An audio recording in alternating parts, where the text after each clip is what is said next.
There were over 5,000 Saints fans at St Mary's for the Saints women against Arsenal. It was their final pre-season friendly before the new season gets underway. John, are you going to be involved and at the stadium for the new season? What are the expectations looking ahead? I guess promotion is going to be the main aim.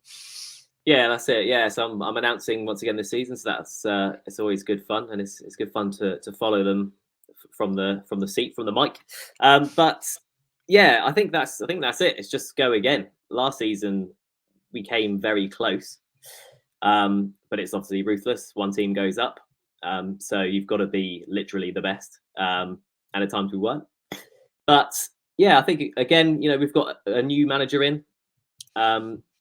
We've got signed a fair few players that actually have quite a good bit of experience, which is always a good sign.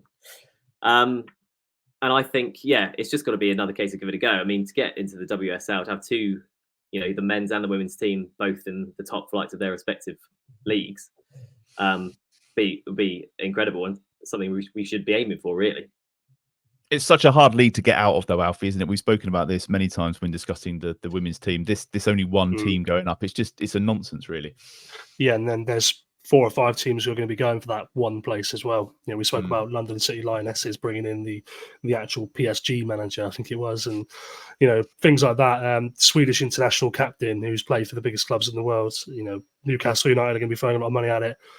So it's going to be tough for Southampton, but obviously good luck to Remy Allen in her first full season as a head coach after actually playing, I think, last season. So yeah, good luck to them. Be interesting to see how they get on in the first game. It's going to be a tough, brutal league, and they just need to make changes. And to be fair, I think those structural changes to the league are coming in hopefully soon. The more money's coming in. They've got sort of new deals, new broadcast deals back in the league now. Now's the time to have two teams going up automatically, and maybe some kind of playoff, or maybe at least 2 teams going up. There's a few new faces, isn't there, Steve? As Alfie says, I think is it 2 years in a row now that they've just about missed out. So something had to change, and it seems that they're giving it another go and rolling the dice again. Yeah, big changes. I mean, quite a lot of departures that, I mean, those of us who are kind of very casual observers, you kind of look at it and think, why are they letting them go? Obviously, Laura Rafferty and Katie Wilkinson have both gone up to Rangers. I mean, I saw their last game. They won 7-0. It's like, I mean, if that's going to be the case every week, that doesn't feel like. I mean, yeah, it's fun winning, but that doesn't feel like it's all that competitive to me. But maybe change of scenery, change of environment was what they were after. Obviously, we lost Ella Morris to Spurs. That's a good move for her. I think she'll be probably on the fringes of the England setup in the next year or two, I think. But yeah, looks like we've made, as John said, a lot of the signings have all got WSL and international experience. So yeah, I mean, maybe the squad is stronger. I do worry. I mean, it's been a perennial problem with this team, hasn't it? In terms of where the goals come from. I mean, Wilkinson got into double figures last season, but we've generally struggled a little bit on that. Defensively, we've been fine, but it's been in the attacking third where we've not been able to put teams away. And I'm not sure where the goals are coming from in this current squad. I mean, obviously the friendlies, other than the Arsenal game, everything else seems to have been behind closed doors. So nobody's really got an idea of how the team's playing, who's fitting into which roles, and that sort of thing. So ultimately, we're a little bit in the dark, and I guess we kind of just wait and see. I mean, you look at, I think this season is going to be more competitive. I think it's going to be harder this season. You look at Bristol City coming down, will likely be there or thereabouts. I mean, they absolutely blitzed it the last time they were down in this division, but obviously couldn't make the step up. I think they only got 7 or 8 points last season in the end, which shows the golfing class between the two divisions, which is probably why there's only one promotion place. But if you don't give teams the opportunity, that gap will only widen, I think. But you've got Newcastle and Portsmouth that have been promoted and seem to have, I mean, Newcastle especially are going to have silly budgets. Obviously, Alfie mentioned London City Lionesses, who are obviously not affiliated to any men's club. The only side that will be in any sort of contention that fill that fit that sort of mould.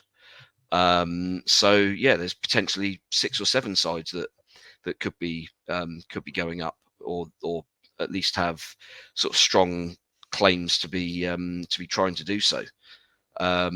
So yeah, fast starts needed. You every point is important, and with only one promotion place, if someone gets off to a flyer and everyone's scrambling behind, essentially the season becomes a bit of a procession, and I do wonder whether the interest kind of wanes a little bit in the new year. It feels it. I mean, we've discussed obviously the structure of the women's game a lot on here, and as you say, it just feels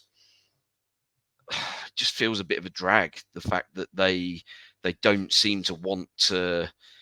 It's almost as if the top division has been a separate entity, and they've all decided amongst themselves, well, we'll give the championship that carrot of one place, but we don't want to give them any more, because ultimately any one of us could have a bad season and end up down there, and we might never come back. So it's difficult, but hopefully the new broadcast deals and all the Barclays sponsorship and stuff that's coming in will allow the game to expand, and that's got to mean they've got to include more teams on the top table. As you say, a fast start is going to be key. Go on, John. So I was just say what I will say from yesterday's game was obviously Arsenal had quite a strong team actually. Williams was playing, Alessia Russo was up front, so we were doing a lot of defending, and we actually do a lot of good defending. And against the WSL side, if you can prove, admittedly we did concede 3 goals. I'm not trying to say that we didn't, but there was some good defensive work. It could have been a lot more if they weren't as good. And actually, goalkeeper Benedict Haaland, who's sort of the reserve, I think, second keeper, she did very well, made some pretty spectacular saves actually. So that gives me a bit of confidence going forwards. And a good crowd yesterday. That'd be key going forward, I think.